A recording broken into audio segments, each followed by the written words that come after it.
Hey guys, tonight we drift into the strange, frosty world of medieval and early modern Iceland, where the winters are longer than your patience for bad Wi Fi and darker than the inside of a Netflix buffering screen. You step into a place where survival is never guaranteed, where every scrap of warmth feels like a luxury, and where honestly, you probably wouldn't survive this without some very unusual tricks. So, before you get comfortable, take a moment to like the video and subscribe, but only if you genuinely enjoy what I do here. And if you're awake enough, drop your location and local time in the comments. I love knowing where in the world you're listening from. Now, dim the lights, maybe turn on a fan for that soft background hum, and let's ease into tonight's journey together. You push open the turf covered door of an Icelandic farmhouse. Outside, the wind claws at the hills like some invisible beast, and snow swirls thick enough that you can't see more than a few paces ahead. Inside, though, it's dim, earthy, and thick, with a smell you don't quite recognize yet. A mixture of wool, damp earth, and faint smoke. The air isn't toasty by any modern standard, but compared to the icy gale you just stepped out of, it feels like slipping into a heavy blanket. Your eyes adjust slowly. The light comes from a single flame flickering in the hearth, and you realize that in this part of the world, fire isn't just comfort, it's life support. No fire means frostbite. No fire means meat spoils. No fire means the sheep outside, those precious woolly lifelines, could as easily be frozen statues by morning. Historians still argue whether the earliest Icelandic settlers, arriving in the 9th century, fully realized what kind of winters they were signing up for. Some claim the Norse were seasoned enough from life in Norway to know the Arctic winds weren't exactly spa breezes. Others argue they underestimated the sheer relentlessness of Iceland's seasons. Darkness stretching for months, storms so sudden they could swallow ships whole, and soil so stingy with trees that finding firewood was like hitting the medieval lottery. And here's where you come in. Imagine yourself not as a comfy tourist with a suitcase and some thermals, but as a farmer's kid in 12th century Iceland. You wake up with frost clinging to your eyelashes, and your morning routine involves checking the animals before even thinking about breakfast. Sheep bleat faintly, their wool steaming in the cold breath that curls off their nostrils. You wonder if today you'll get to eat fish, or if it's just sour whey again. Mainstream history points out that Iceland's settlement period, around 874 CE, was driven by land-hungry Norse who saw opportunity in a rugged island.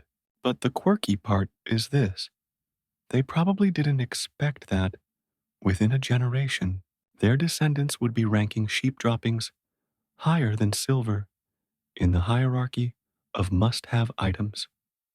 You walk out toward the sheep pen, crunching across the frozen ground. The air bites into your lungs, sharp as needles.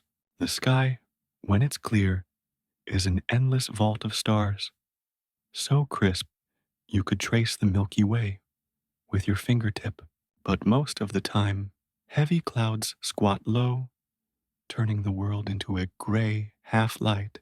In this dimness, you learn to appreciate tiny details: the texture of wool against your cheek, the smell of smoke in your hair, the way your stomach growls at the scent of boiling stew. And then there's the question of what happens when the sun practically gives up on showing its face. Winter here doesn't politely clock in and clock out like a desk job. No, it barges in, slams the door, and decides to stay for half the year. Imagine waking up at what you think might be 7 in the morning, only to realize it's still pitch black. By noon, a thin smear of light hangs on the horizon, like a distant candle in another room. By mid-afternoon, the darkness has folded over you again. You start to understand why survival is less about thriving and more about outlasting. That's where the story of sheep dung begins, though for now, it's just a whisper in your nose when you pass the byre. You don't fully connect it to fire yet, but soon you will. Even as you stamp your feet for warmth, you remember the elders muttering sagas by the hearth last night. Their voices were steady, like the wind's opposite, grounding you in stories of heroes and gods. The smoke drifted lazily toward the ceiling, staining the turf beams above with a tar-black sheen. Some of the tales were of real battles, some were of trolls under mountains, and somewhere between those worlds is where you now live. Half reality, half myth, all survival. And here's the first little joke of the night. No one in those sagas ever brags about their sheep dung collection, though honestly, without it, the sagas themselves might never have been told. Try imagining a Viking hero pausing mid-battle to say, "Hold on, my hearth needs restocking." Not quite the line that makes it into poetry, but as you watch your breath fog in front of you, you realize it's the small, unpoetic details that keep a household alive. And as we move deeper into this long, long Icelandic night, you'll see how every little piece, driftwood, peat, dung, smoke, adds up to one thing: the possibility of seeing spring again. You sit closer to the hearth, your knees tucked under a scratchy wool blanket, while outside the storm gnaws at the walls. The fire is little more than a cluster of embers, glowing faintly, sputtering against the wind's roar that seeps through every gap in the turf house. You realize how precious those flickers are. Every ember is like a heartbeat, steady and fragile, and if it dies, the night grows sharper than teeth. The first fires here, centuries ago, were never easy to start. Picture the earliest settlers in the 9th and 10th centuries, standing on this raw volcanic island, realizing the forests they'd counted on weren't exactly endless. Yes, there were birch groves and some scrubby willows, but by medieval standards, it was like opening a restaurant and discovering you had 3 potatoes to feed 50 people.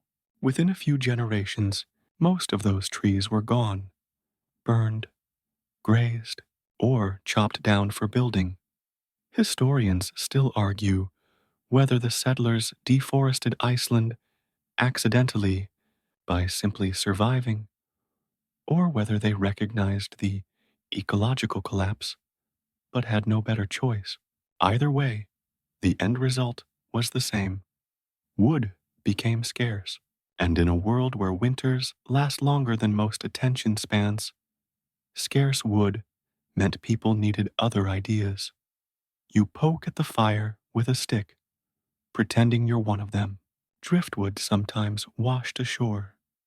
Massive, gnarled logs carried all the way from Siberian rivers, wandering for years across the Arctic Ocean before bumping into Iceland's beaches. A lucky find indeed.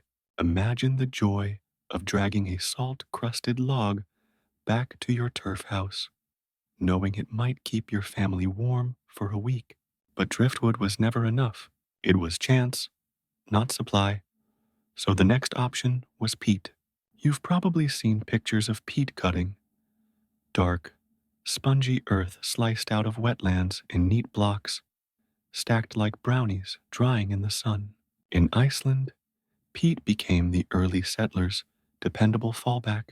It burned slow, smoky, and not especially hot, but at least it was there. Families would spend long summer days cutting peat and stacking it into pyramids, letting the wind and weak sunlight dry it out. Then, in winter, the peat became fire. But here's the quirky bit. Icelandic peat wasn't the best quality compared to, say, Scottish bogs.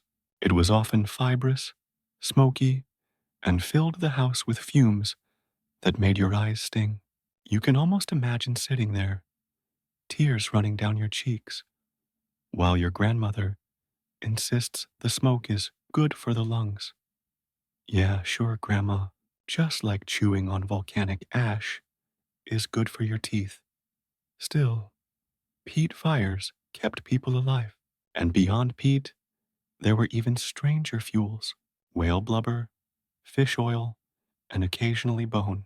There's a record of Icelanders burning dried fish bones as a kind of kindling, a grim reminder that when you live on a windswept rock in the North Atlantic, nothing is wasted.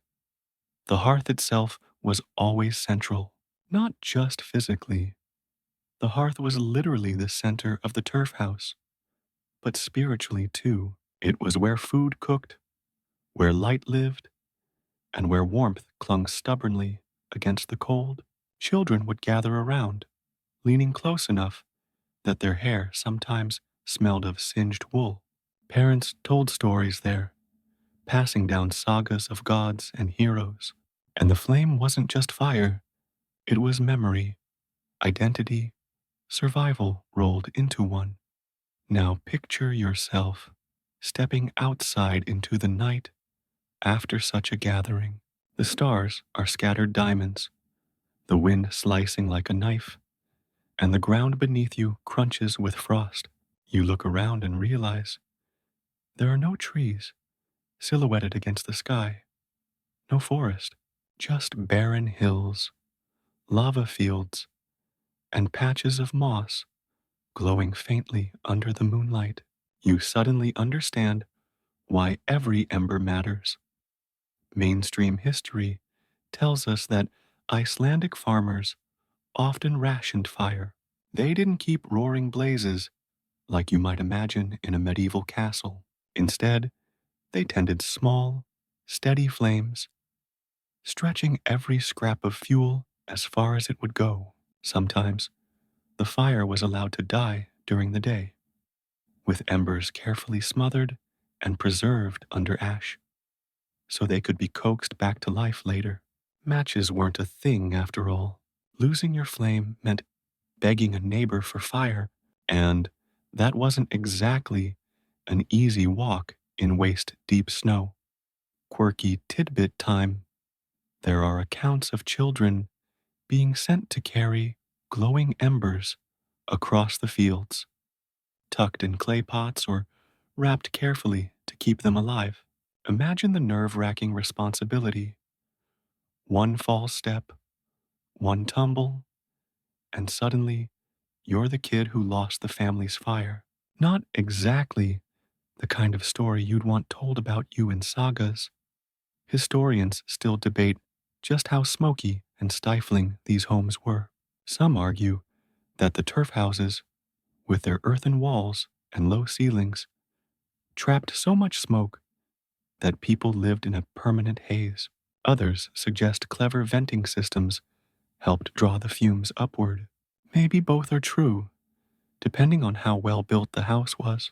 Either way, your eyes water, just imagining it. So you sit here, wrapped in your wool blanket, hearing the wind prowl outside, and you understand the rhythm of survival. Driftwood, when you're lucky. Peat, when you're prepared. Fish bones, if you're desperate. Every option smoky, every option imperfect, but all of them proof that fire, any fire, was worth it. And soon, another solution will appear, one that's plentiful, renewable, and waiting just outside in the sheep pen. But for now, you're still mesmerized by this modest peat fire, fragile island of light in an ocean of cold. You turn your head toward the low bleeding outside, and it dawns on you why every Icelandic saga, every family's hope, and every survival trick seems to circle back to one creature: the sheep. They're not glamorous. They don't inspire epic poetry the way dragons or sea monsters do. But here, they are the quiet heroes. You can almost imagine the sagas rewritten with lines like, "Lo, the mighty warrior carried not a sword, but a particularly fluffy ewe. Sheep gave wool, the thick, oily kind that clung stubbornly to warmth. You wear it now in the scratchy sweater your mother knit, and though it itches, you're thankful. Wool blankets you at night, lines your boots, and even shows up as felt padding under saddles.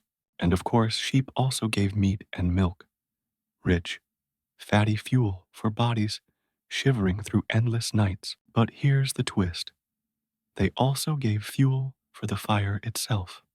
Historians still argue whether Icelanders stumbled upon this use early or whether it developed gradually. Some say the practice of burning sheep dung began almost immediately after the forests were cleared, a desperate improvisation that stuck. Others believe it became widespread only after centuries, once driftwood supplies grew more unpredictable. Either way, by the late Middle Ages, dung was as much a part of winter as snow and silence. You picture it clearly. A farmer steps into the byre, his breath misting in the cold. The sheep shift and mutter, hooves clicking against the frozen floor. Beneath them lies a layer of droppings, compact and plentiful. To you, in your modern mindset, it might smell unpleasant, but to him, it smells like survival. He doesn't just see waste, he sees fire.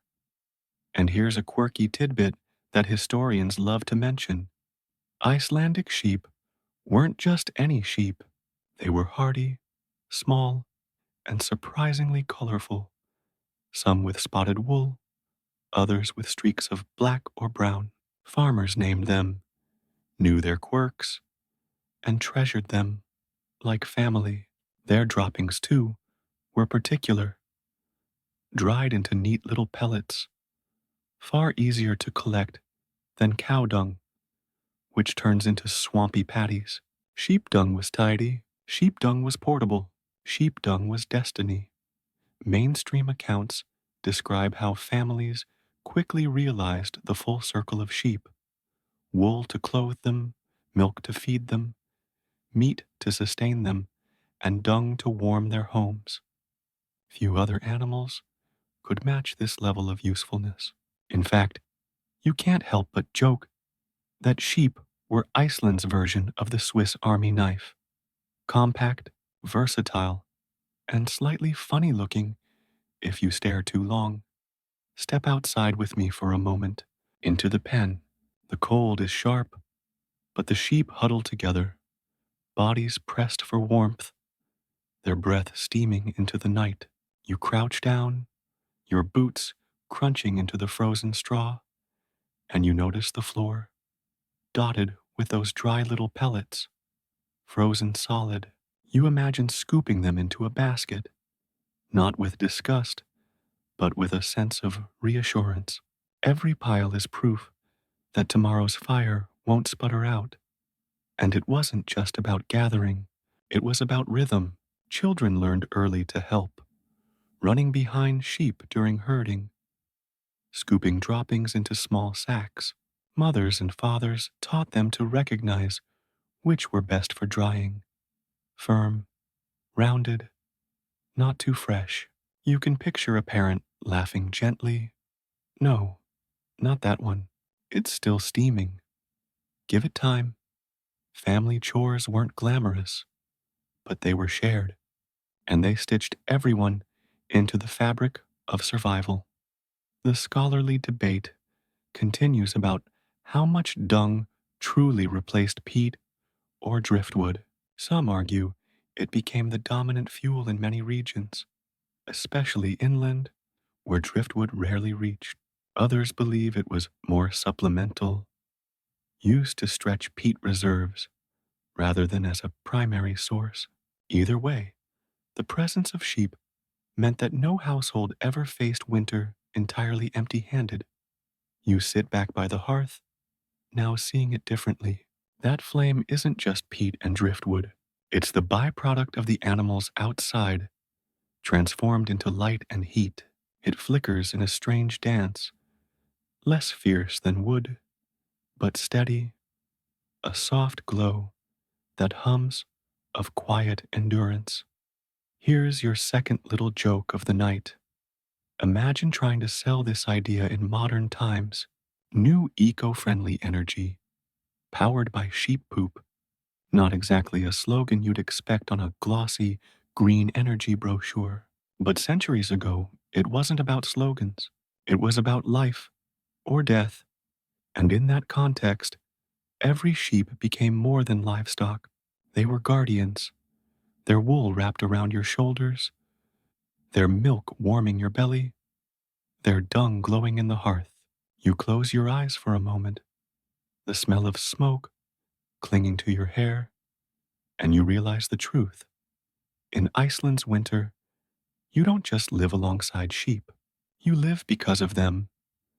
The storm has eased a little, but the wind still prowls outside, like a restless wolf circling the house.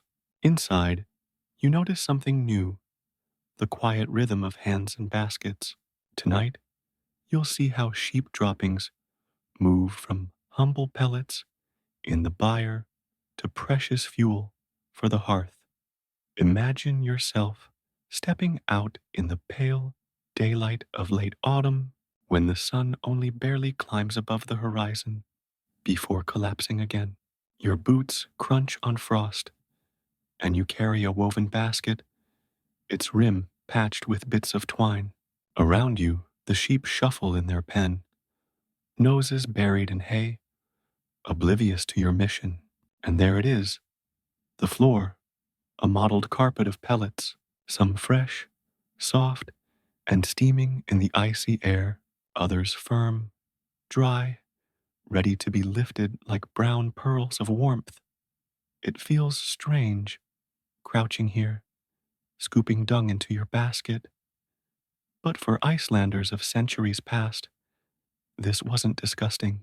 It was routine. Children, often tasked with a job, treated it like any other chore. You bend, gather, and hum a tune while your fingers numb in the cold. The droppings clink softly into the basket, a sound you come to associate with survival. Mainstream history points out that by the Middle Ages, sheep dung collection was woven into the seasonal cycle. Summer was for shearing and milking, autumn for butchering and preserving, winter for huddling and burning, and all year long for gathering. You begin to see it as a kind of rhythm, a heartbeat in the farm's life. Here's a quirky tidbit. In some regions, families actually competed in dung gathering, comparing whose piles were largest. Stacked outside the turf house like pyramids of earthy gold, kids teased each other. Our sheep must love us more. Look at our heap. You chuckle, realizing that in a land with no forests, bragging rights came not from stacks of timber, but from towers of pellets. The process wasn't just random scooping. Fresh droppings needed to rest, to dry under sun and wind before they were useful. Too wet, and they smoked terribly, filling the house with choking fumes. Too dry, and they crumbled into powder, useless as fuel. Families learned to gauge perfectly when a pellet had reached its burnable stage, firm enough to hold, light enough to crackle. Historians still argue whether dung was gathered daily, in small amounts, or whether it was collected in great seasonal sweeps. Some evidence suggests that autumn, after sheep spent long days in the pens, was the prime season. Others argue that regular gathering was essential to avoid waste and mess. Either way, by winter's peak, every family had a carefully guarded pile, often stored near the house for easy access during storms. You picture those piles now.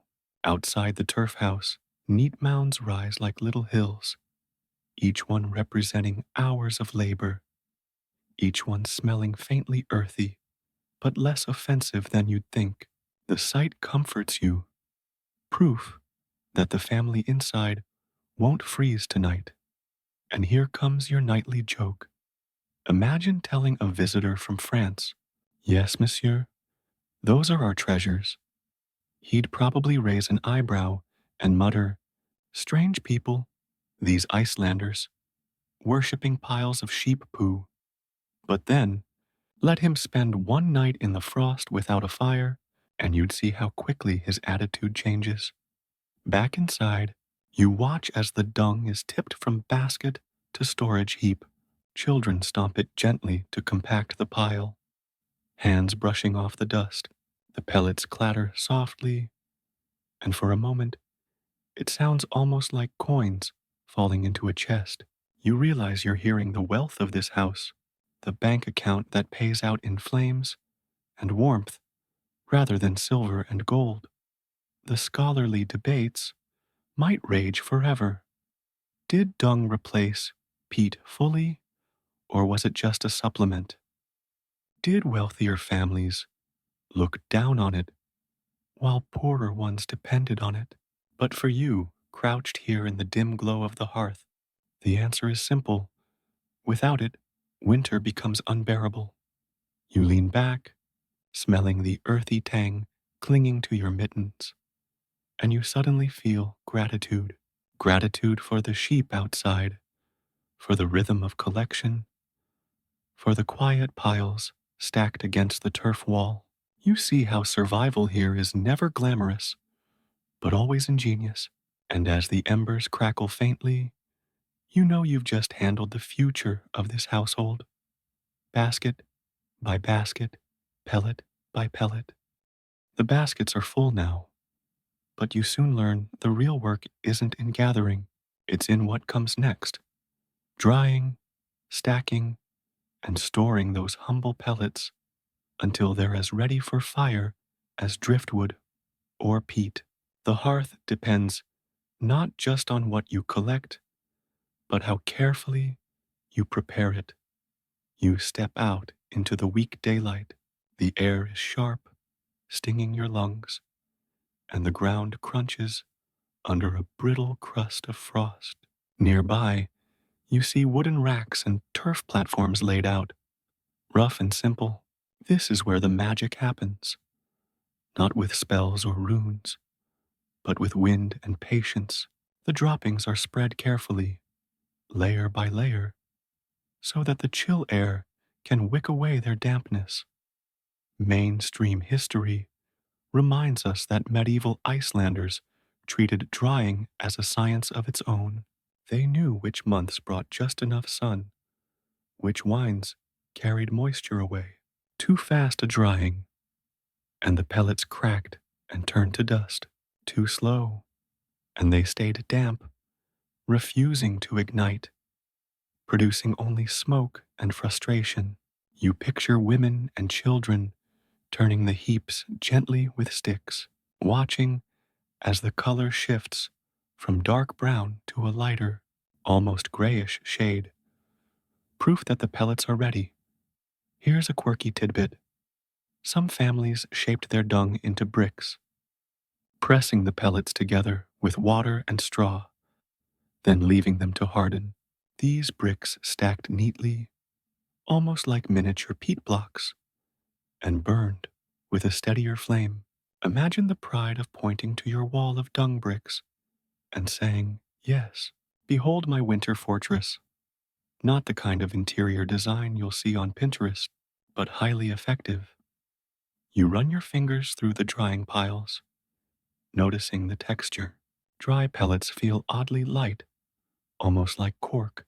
They clatter softly when dropped into a basket, Unlike the squelchy mess of fresh dung, in your mind, you already see them glowing in the hearth, small but dependable.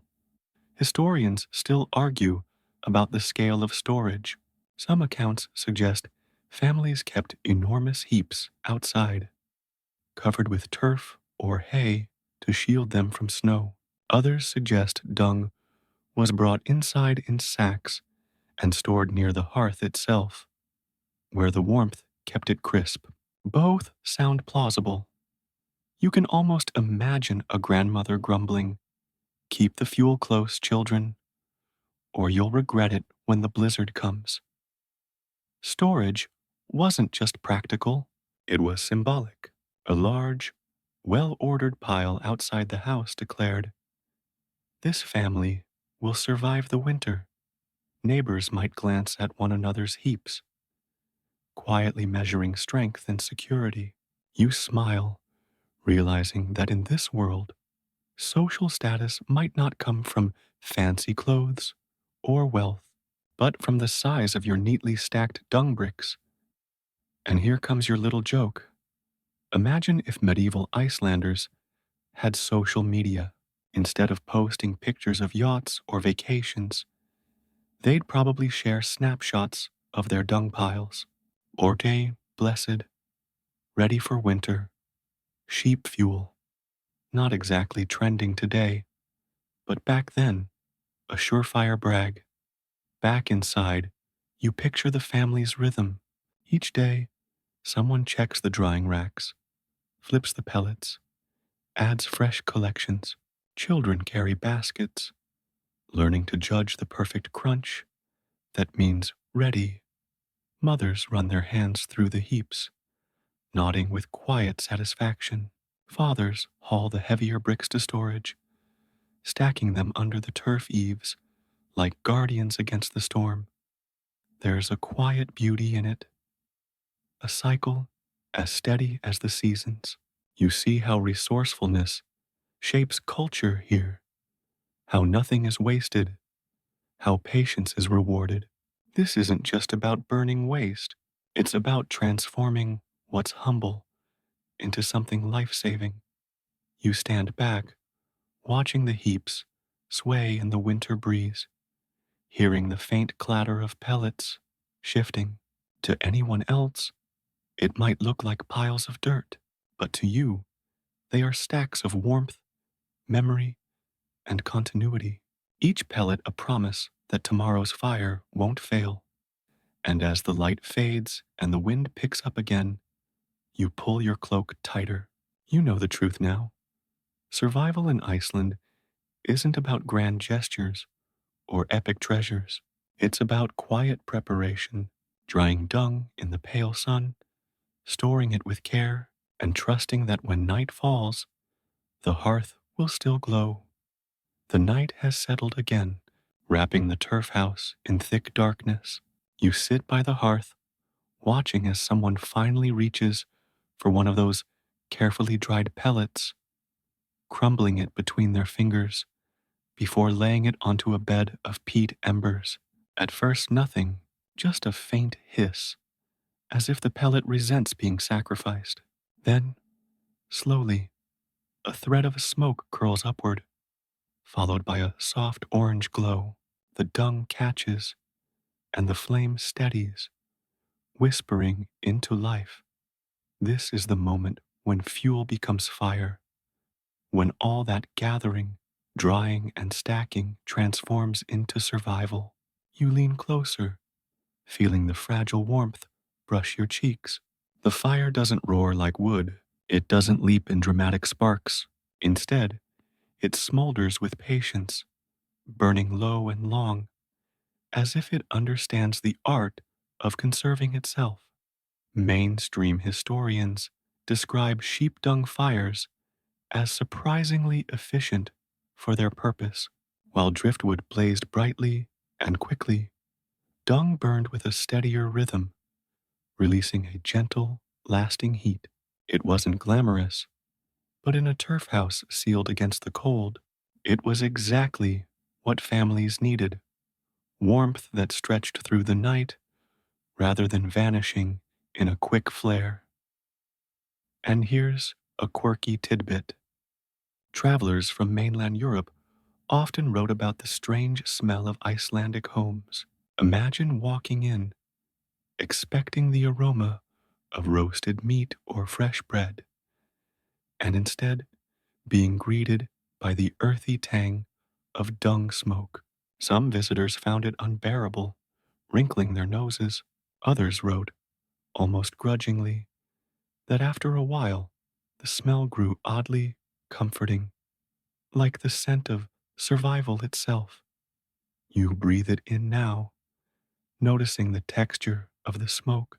It's thick, clinging to your hair, sinking into your wool clothes, but it doesn't chase you away. It wraps around you like a stubborn guest who refuses to leave, and eventually you stop noticing. Instead, you notice the glow on faces, the grandmother's wrinkles deepened in the flickering light, the children's eyes wide as they lean close to the warmth. Historians still argue whether dung-fueled fires were mainly for cooking or heating. Some evidence suggests hearths were carefully rationed, used mostly to prepare food, with families relying on layers of wool and body heat to sleep through the cold. Others argue the fires smoldered constantly, tended day and night, because reigniting from scratch was too risky. In truth, it was likely a blend of both, each household balancing fuel supplies against the brutal demands of winter. You stretch your hands toward the glow, feeling the heat seep slowly into your skin. It's not like modern central heating, blasting you with instant warmth. It's quieter, subtler, heat that sneaks into your bones, reminding you of how fragile and precious it really is. And here's your little joke for this section. Try to picture a medieval child complaining, "Ugh, this house smells like poop," only for their mother to reply, "Yes, dear, but would you prefer your toes frozen off?" Talk about winning an argument with one line.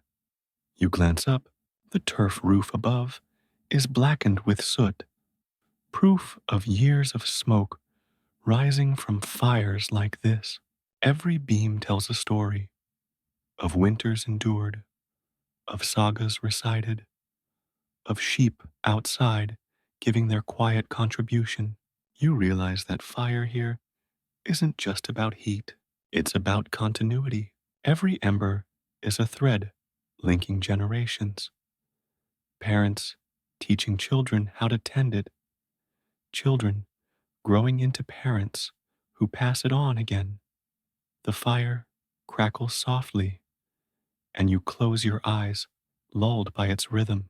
It's a humble flame, born of humble fuel, but it holds the weight of an entire people's survival. Without it, there would be no sagas, no families, no Iceland at all, just ice and silence. And so, as you sit here in the dim glow, you understand the hearth isn't just lit by fire, it's lit by ingenuity, patience, and the willingness to see value in even the humblest of things.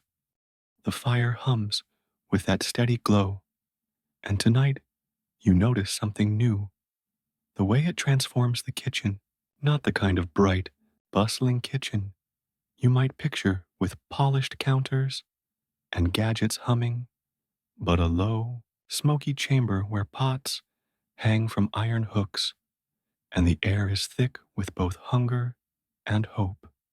You crouch near the hearth, watching as a clay pot is lowered over the dung-fueled flames. Inside, a broth bubbles slowly, steam rising in lazy spirals that mix with the smoke drifting upward. The smell is earthy, tangy, with a faint sweetness from barley, or perhaps a sliver of dried fish. It isn't a feast, but here, in this place, it's a promise. Warm food in the belly to keep the cold at bay.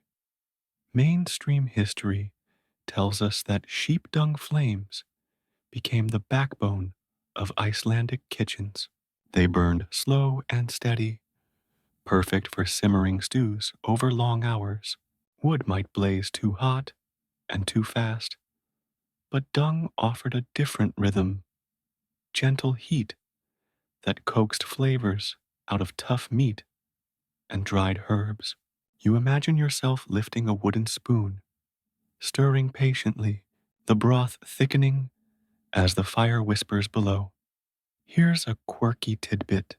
Some travelers in the 18th century wrote that Icelandic food often tasted faintly of smoke and dung. Imagine spooning stew into your mouth and detecting a background note of sheep essence. Locals hardly noticed. To them, it was the taste of survival. But to outsiders, it could feel like dining in a chimney. You grin at the thought of a Parisian noble sniffing a spoon and declaring, Mon Dieu, what vintage of sheep produced this?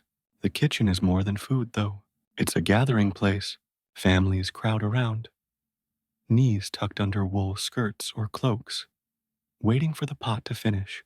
The warmth of the fire, faint as it is, gathers here too, making the kitchen the heart of the house. Children squabble quietly, their voices softened by the smoke. Someone hums an old song, half lullaby, half prayer. You realize that these meals, modest as they are, become rituals, moments of togetherness, stitched into the endless fabric of winter. Historians still argue whether kitchens were separate spaces or blended into the main living area of turf houses. Some evidence suggests multi-room designs, with smoke guided through narrow passageways. Others insist most families lived, cooked, and slept in the same space, sharing warmth and air. Either way, the hearth remained central, the place where every meal, story, and song began. You lean closer to the pot, listening to the gentle bubbling. It feels hypnotic, like a lullaby in sound form. Your stomach growls at the smell, though you know the stew is plain by modern standards. No spices beyond local herbs, no sugar, no coffee yet, just fish, lamb, whey, barley, maybe a rare root vegetable if summer had been kind. But here's the truth. On a freezing night, even plain stew feels like a feast. And here comes your little joke. Imagine if an Icelandic grandmother opened a restaurant today. Tonight's special, dung smoked lamb stew, lightly seasoned with desperation. The hipster foodies in Reykjavik would probably pay extra for it. The family eats slowly, savoring each bite, bowls held close to faces to trap the warmth. You feel the heat seep into your own chest, soothing the chill that clings to your bones. And you realize that the fire isn't just cooking the food, it's cooking the atmosphere, simmering everyone together into one shared moment. When the bowls are empty, the pot is left to hang above the fading glow. Tomorrow, it will bubble again, perhaps with the same broth stretched thinner, or with a new handful of dried fish added, and always, beneath it, the same quiet flames of sheep dung, burning steadily, unnoticed, yet indispensable. You sit back, full in body if not in luxury, and watch the smoke drift lazily upward. You realize that this kitchen, humble and smoky, holds more than stew. It holds life itself, preserved in every bubbling pot. The meal has ended, and the bowls are stacked away. The house grows quieter now. The only sound, the soft hiss of dung embers and the low sigh of wind pressing against turf walls. You wrap yourself tighter in a wool blanket and lie back, realizing that this is when the hearth takes on a second purpose, not just for cooking, but for sleeping. Picture yourself stretching out on a rough mattress of straw, stuffed into a corner of the long room. The air is thick with smoke, drifting in slow curls that hang like ghosts near the ceiling beams. At first, it stings your eyes and tickles your throat, but gradually you grow used to it. It becomes part of the room, part of your breathing, almost like another blanket spread invisibly over you. Mainstream history records how turf houses often lacked chimneys. Smoke rose through the roof or seeped out through cracks, lingering inside long before it escaped. To outsiders, it seemed suffocating, but for Icelanders, it served a hidden function. Smoke kept insects at bay, preserved meat hung from rafters, and even added warmth by slowing heat loss. You turn on your side, imagining the soot streaked ceiling above, knowing that every breath of smoke was, oddly enough, helping the family survive. And here's a quirky tidbit: some sagas mention that travelers could smell Icelandic farmers from miles away, their woolen clothes so infused with dung smoke that the scent clung like a badge. Imagine arriving in Norway and someone saying, "Ah, you must be from Iceland," just by sniffing your tunic. Not exactly the kind of cologne you'd want bottled, but effective in its own way. Children curl together near the hearth, pressed against each other for warmth. Parents lie close too, creating a nest of bodies, wool, and smoke. The dung fire flickers faintly, casting shadows that quiver on turf walls.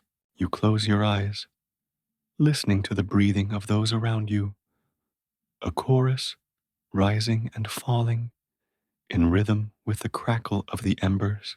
The warmth is faint, but it's enough. Historians still argue whether smoke was tolerated simply because it had to be, or whether people found comfort in it, even preferring it. Some accounts suggest Icelanders associated the smell of smoke with home, safety, and food. Others argue it was just endured, a necessary nuisance. Either way, as you drift into half sleep, the smoke seems less like an enemy and more like a familiar presence, filling the house with a protective haze. You shift in your blanket, thinking about how different this is from modern sleep. No white noise machine, no memory foam mattress, just the hiss of wind outside and the faint, earthy perfume of burning dung inside. And yet, in its own way, it's soothing. The flicker of light lulls your eyelids heavier, the hum of survival steadying your thoughts. Here's your light joke for the night. If you could bottle this experience as a sleep aid, the label might read, "New Icelandic Sleep Formula, 80% smoke, 20% sheep poop, guaranteed to knock you out." Probably not a bestseller unless marketed to history nerds. The fire burns lower now, embers glowing like sleepy eyes. The smoke curls lazily, settling across your face like a heavy curtain. And as your breathing slows, you understand why people endured this winter after winter. It wasn't pleasant, but it worked. It kept frost from stealing into the room, kept bodies from freezing stiff before dawn. You drift between wakefulness and dreams, the sagas whispered earlier in the evening, blending with the hiss of smoke. Heroes battle trolls in your imagination, sheep bleat in the distance, and through it all, the fire persists, small, humble, but undefeated. In this smoky slumber, you realize something. The dung fire doesn't just keep the body alive, it becomes part of your memory, part of your identity. Long after you leave this house, you'll remember the scent, the haze, the way the smoke tucked you in like an invisible quilt. Morning comes slowly in Icelandic winter. You don't wake to sunlight streaming through windows. There is no real sunrise, only a faint gray light creeping through turf gaps. You sit up, your blanket heavy with smoke, your hair clinging to your forehead, and notice it at once. The smell. Your wool sweater, once just scratchy, now carries a distinct, earthy perfume. Your mittens smell faintly like the hearth. Even the bedding, stuffed with straw and wool, radiates the odor of smoke and dung. You wrinkle your nose for a moment, but then you realize you don't actually hate it. It's familiar now, woven into every thread of life, just like the sagas, just like the sheep themselves. Mainstream history notes that Icelanders lived in wool, woven, felted, and knitted. Though knitting as we know it spread later, every garment absorbed the smoke from dung fires. Wool was thick and greasy with lanolin, clinging to scent like a sponge. If you hugged someone in 14th century Iceland, you'd carry their hearth's fragrance with you for hours. To outsiders, this was shocking. To locals, it was simply the smell of home. Here's a quirky tidbit. Wool smoke scent wasn't all bad. Insects hated it. Some historians suggest that fleas and lice were less of a problem in Icelandic turf houses than elsewhere in Europe, precisely because the wool and air were steeped in smoke. In other words, what tourists gagged over might actually have been an ancient form of pest control. You pull your sweater tighter, feeling its rough texture against your skin. Imagine trudging outside now, snow crunching underfoot, wrapped in layers of wool trousers, tunic, and cloak. Every movement sends up little puffs of smoky scent, like a reminder of the fire still glowing back home. The sheep bleat in the distance, and even they smell faintly of their own contribution. It's a full circle fragrance. Historians still argue whether Icelanders noticed the smell at all after a while. Some claim they were desensitized, no longer registering the haze clinging to their clothes. Others believe the scent carried social meaning, proof of hard work, survival, and belonging. After all, if you didn't smell like smoke, maybe you weren't pulling your weight at the hearth. As you walk into the farm's small storeroom, you see rows of wool, hanging, drying after being washed in icy streams during summer.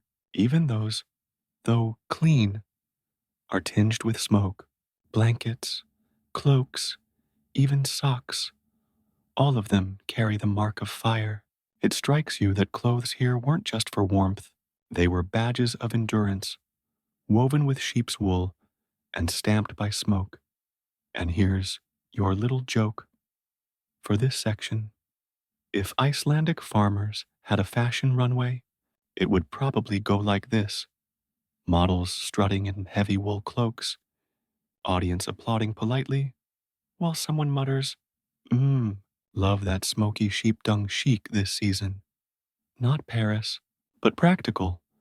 Back in the main room, you watch children play, tugging at each other's smoky sleeves, their laughter rising into the haze.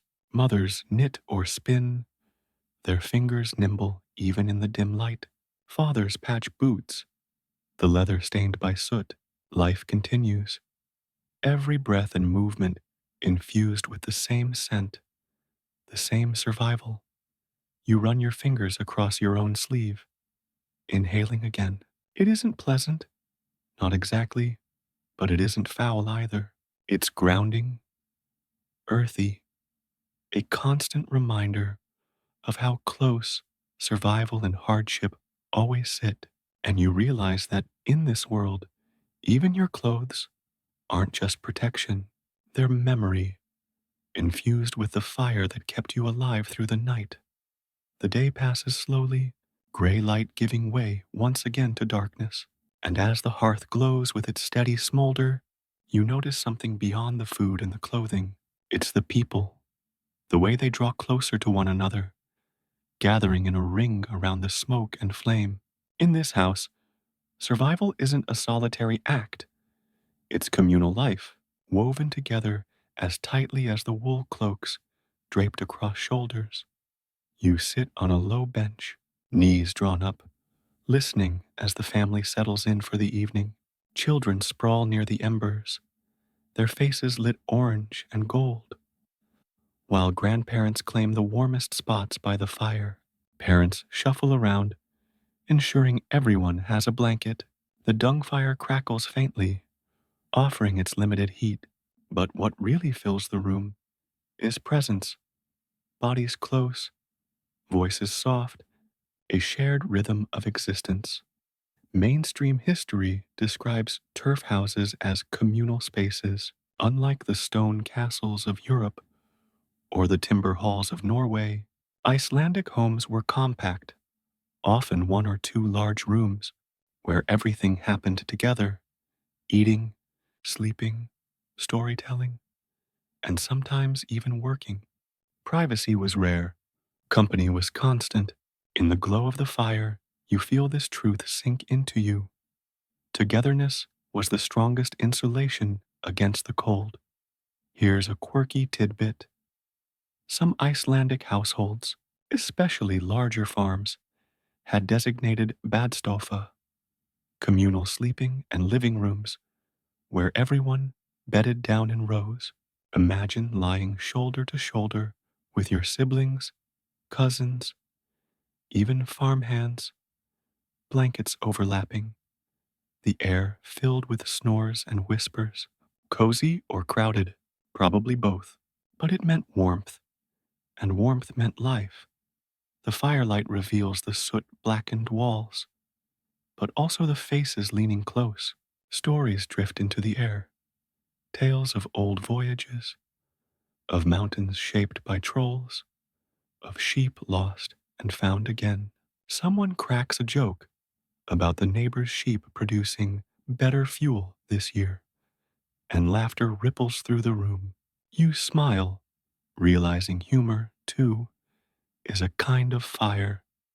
Historians still argue whether this communal closeness was cherished or merely endured.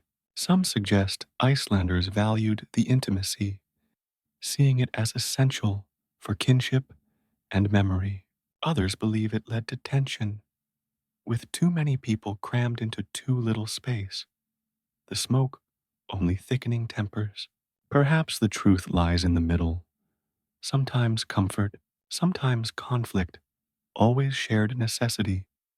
You glance around, noticing the little details: children carving toy animals from bone scraps, a mother mending socks by faint firelight, a grandfather clearing his throat before reciting a verse. The air smells of wool, smoke, and a hint of stew still lingering from supper.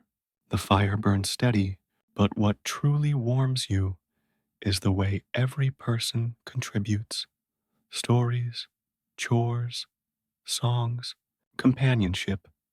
And here comes your light joke. Imagine modern introverts dropped into this scene. Wait, you mean I have to sleep next to all of you every night with no headphones? Survival here leaves no room for personal space bubbles. The laughter fades into a comfortable silence, and the fire dims lower. You feel the weight of eyes, heavy with sleep, the hush of bodies leaning against one another, drifting off in unison. It strikes you that survival here isn't just about fuel or food, it's about connection.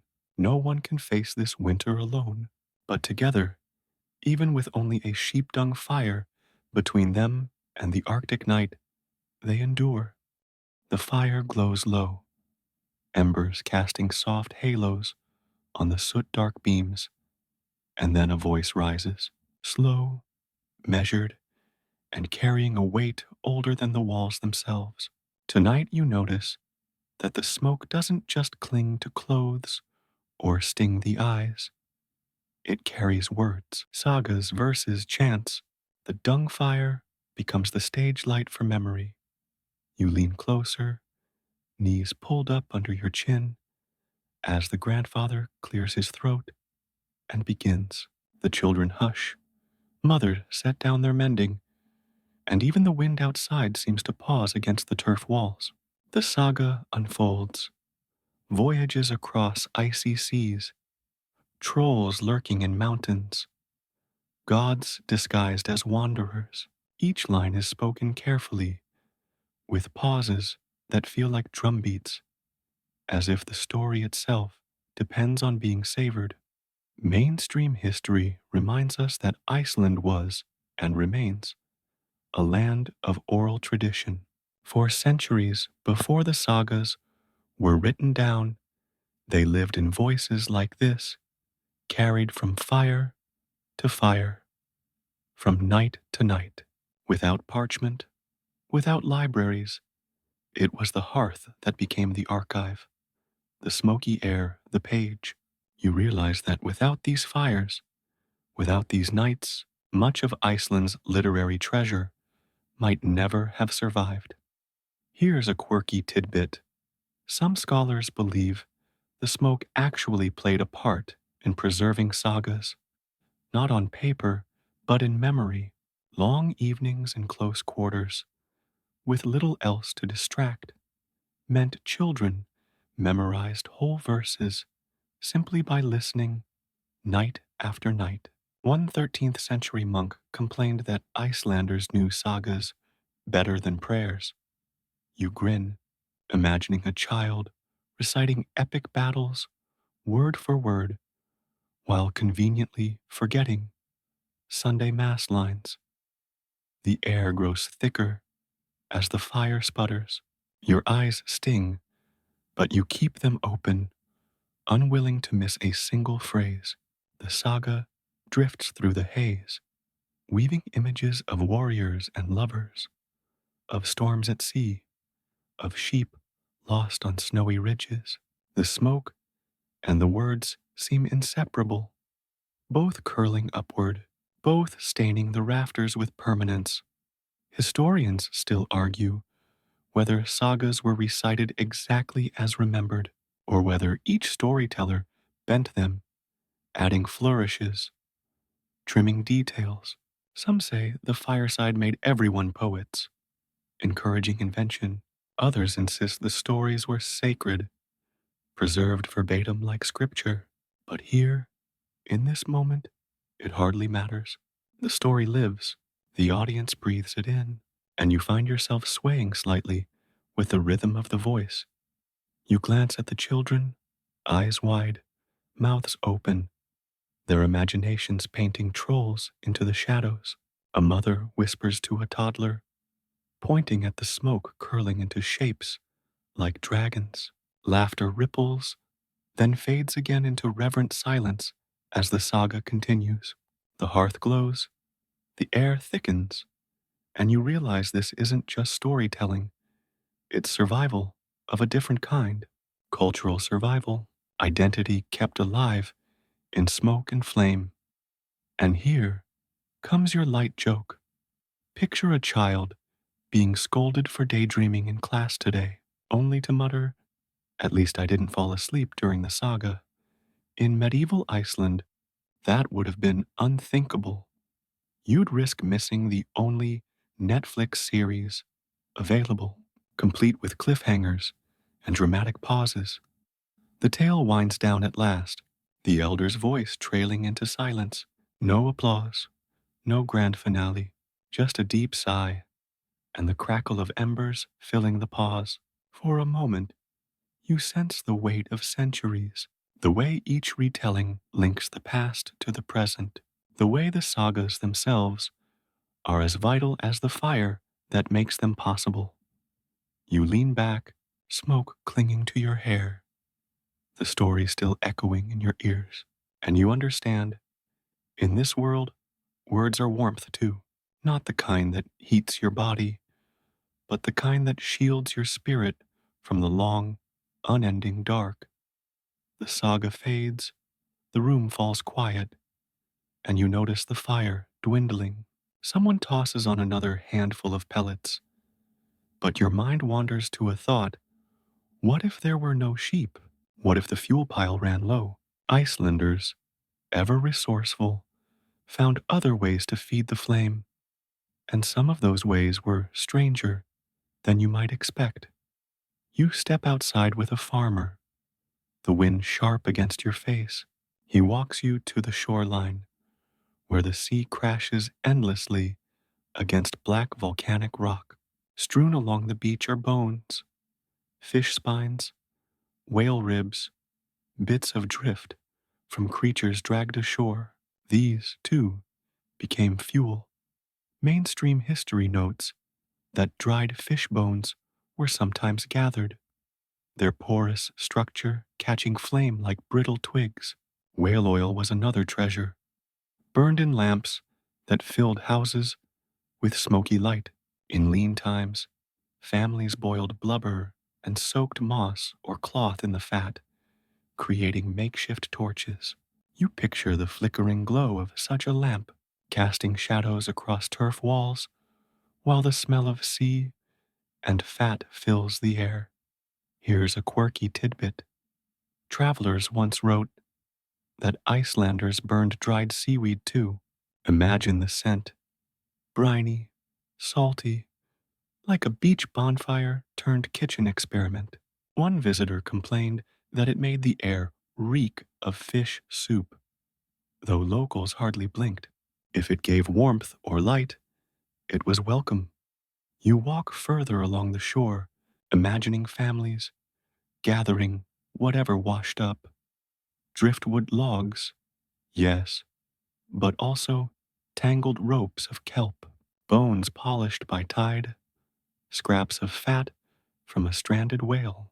Nothing was wasted, even moss, gathered in summer and dried, could be burned in desperation. You crouch down, picking up a handful of brittle fish vertebrae, and realize how different survival looks here compared to warmer lands. Historians still argue whether these alternatives were common supplements or rare emergencies. Some sources suggest coastal farms relied heavily on whale oil and fish bone, while inland families stuck with peat and dung. Others claim such alternatives were everyday staples, woven into the rhythm of survival. Either way, you see how necessity drove invention, how every scrap of land and sea became part of the fire. Back inside the turf house, you glance at the hearth. Imagine the stew simmering not over dung, but over fish bones snapping in the heat. The flavor must have changed, a faint tang of sea sneaking into every bite. Perhaps the smell of whale oil lamps clung to clothes, just as dung smoke did, marking people with another layer of survival's scent. And here comes your light joke. If Icelanders had Yelp back then, reviews might read, "Cozy turf house, stew tasted fine, but lighting smelled like a whale sneezed. Stars deducted, but warmth guaranteed." The family doesn't complain though. For them, there's no luxury of choice. Fuel is fuel, however strange.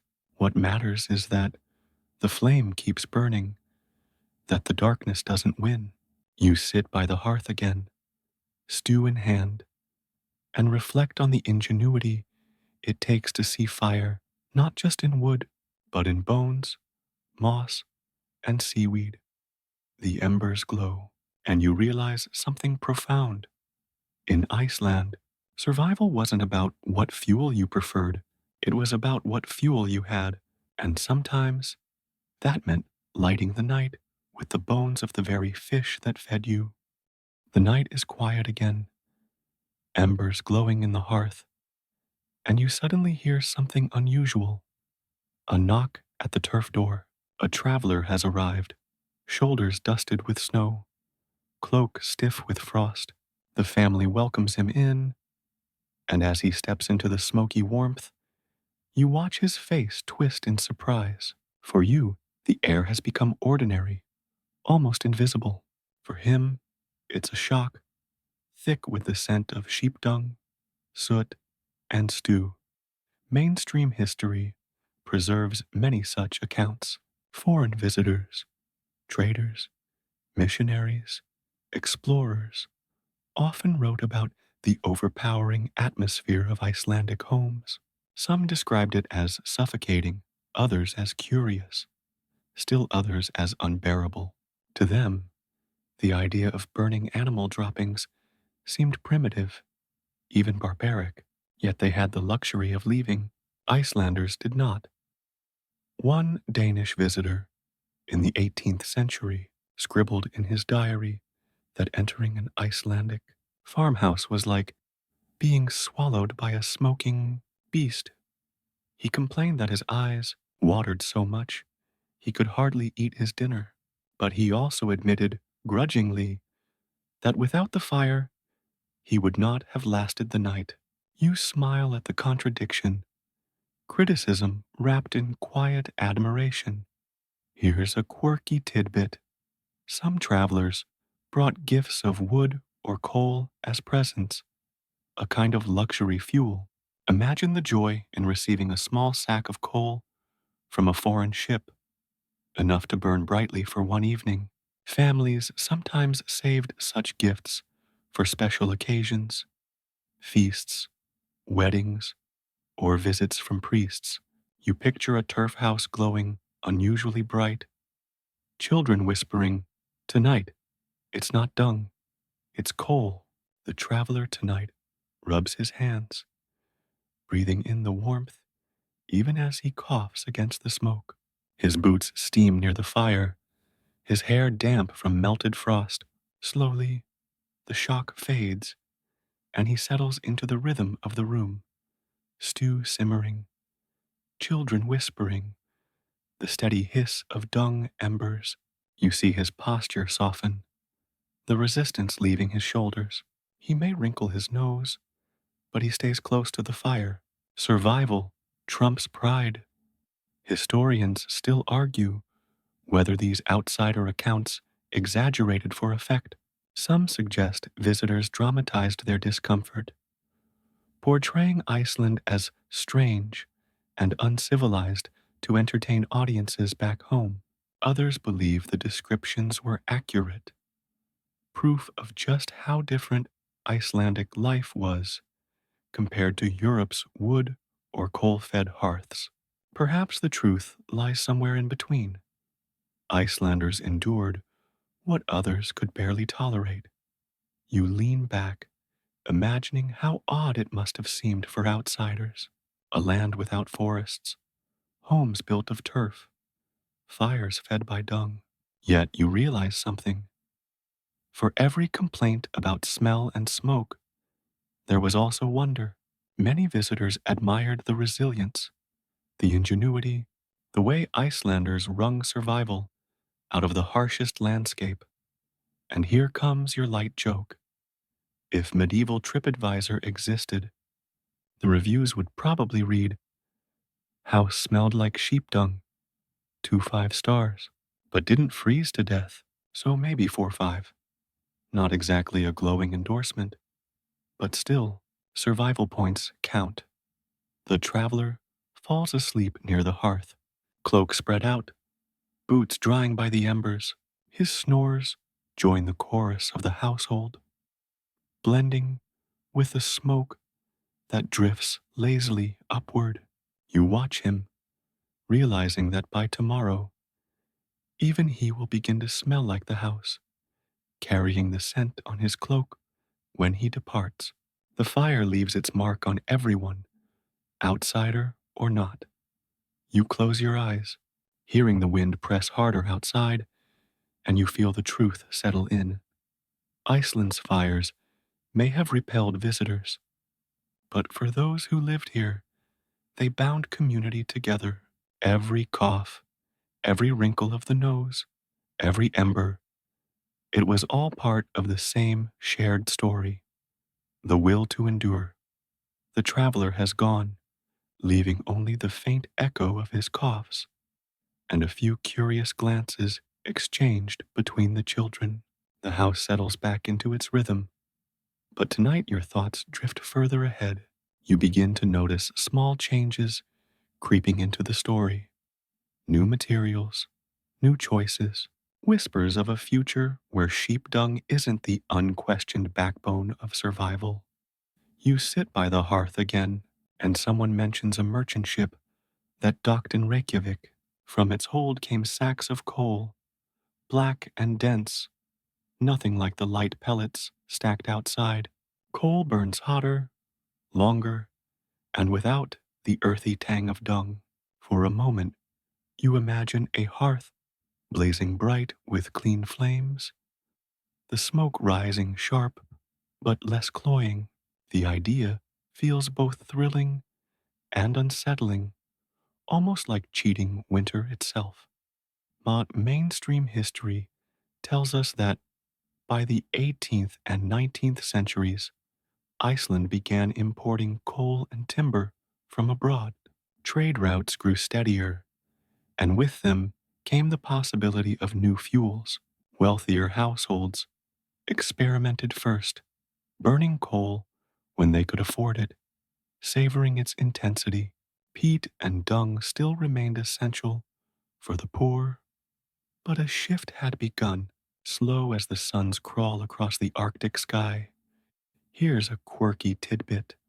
Some families actually complained that coal fires were too hot after centuries of huddling around smoky, gentle embers. The roar of coal felt almost overwhelming, like sitting in front of a miniature volcano. People joked about singed eyebrows and ruined stews. Change, even when warmer, was not always comfortable. You watch as a younger farmer dreams aloud about buying imported wood.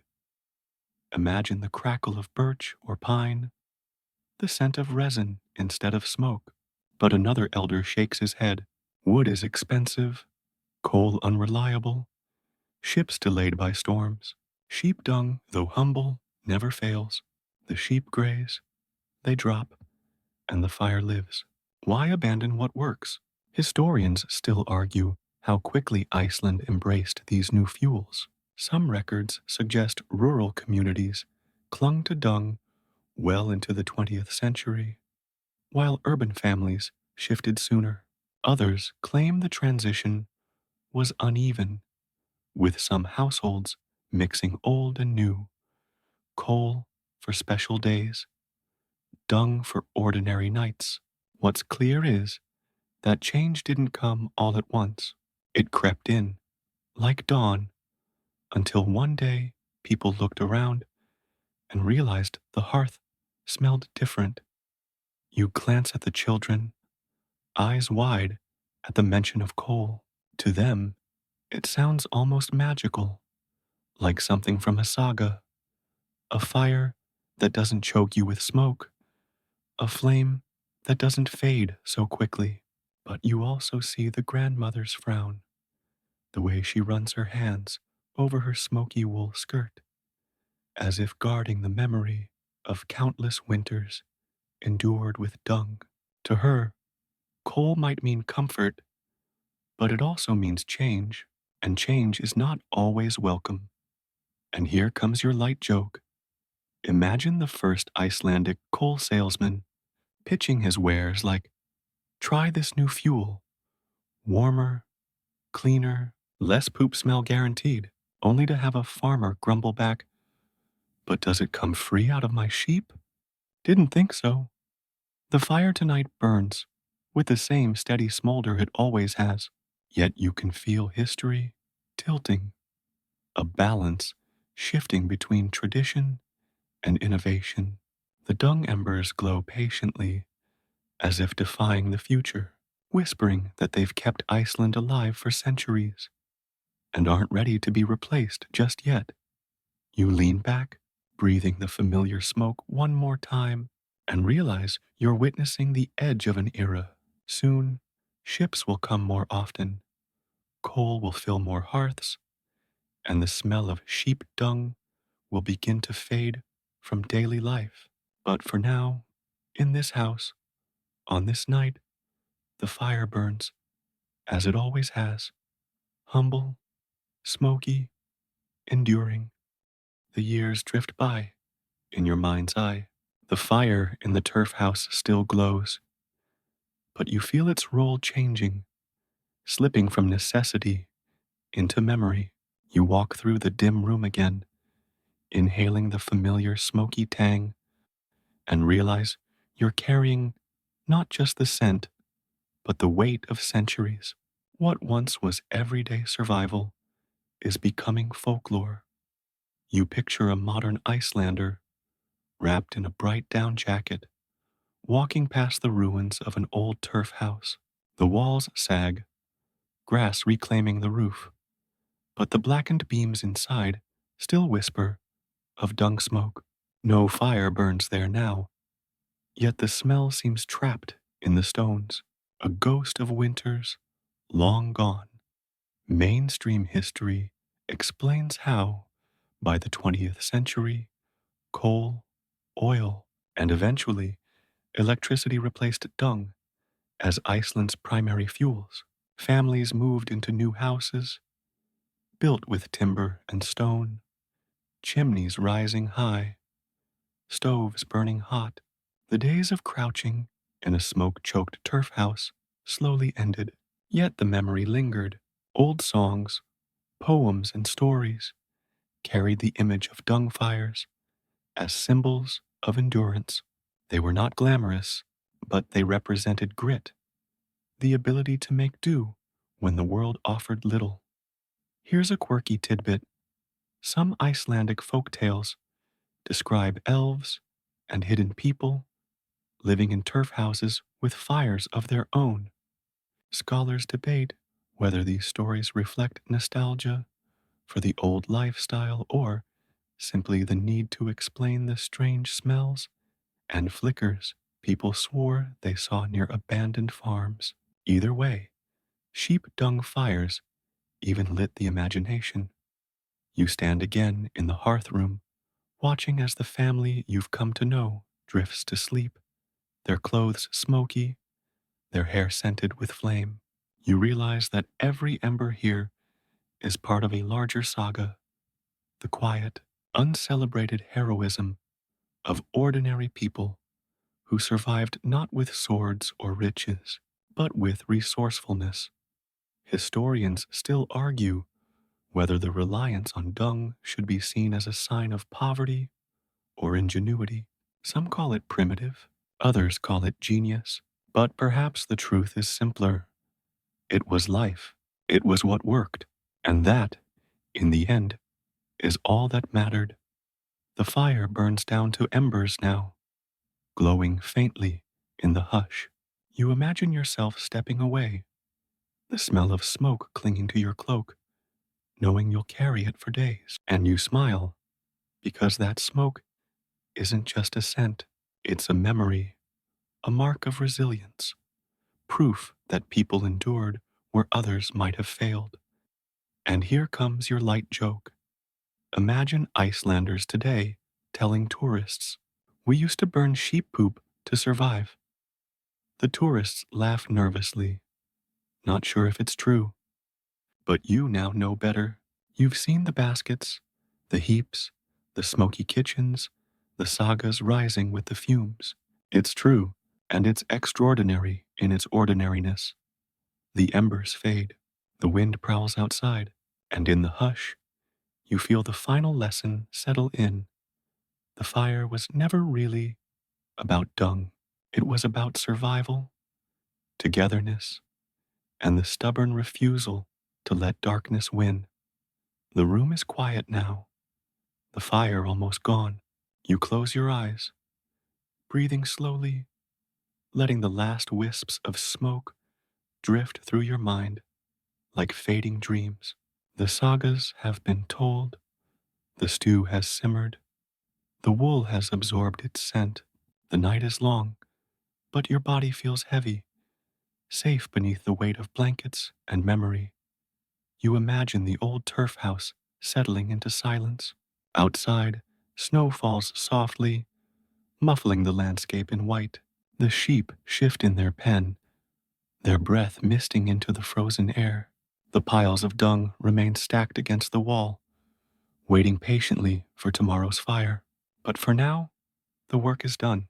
The embers glow, small and steady, like the heartbeat of the house. You let your breathing slow to match it. Inhale, exhale. The world outside fades into stillness. Inside, the warmth of survival lingers, wrapping you not just in heat, but in history. You feel yourself drifting, carried by the rhythm of centuries, by the quiet resilience of those who came before. The smoke thins, the darkness deepens, and in this final moment, you realize the story itself is a kind of fire, warming you gently, easing you toward rest. Let the images blur, the sheep in their pen, the family huddled together, the sagas spoken into smoke. Let them soften, like embers dissolving into ash. You are safe, you are warm, and the night is long enough for sleep to carry you the rest of the way. Now let go. Let the story fade with the smoke. Let your thoughts drift like snow over the hills. And rest, knowing the fire will always burn again in memory. Sweet dreams.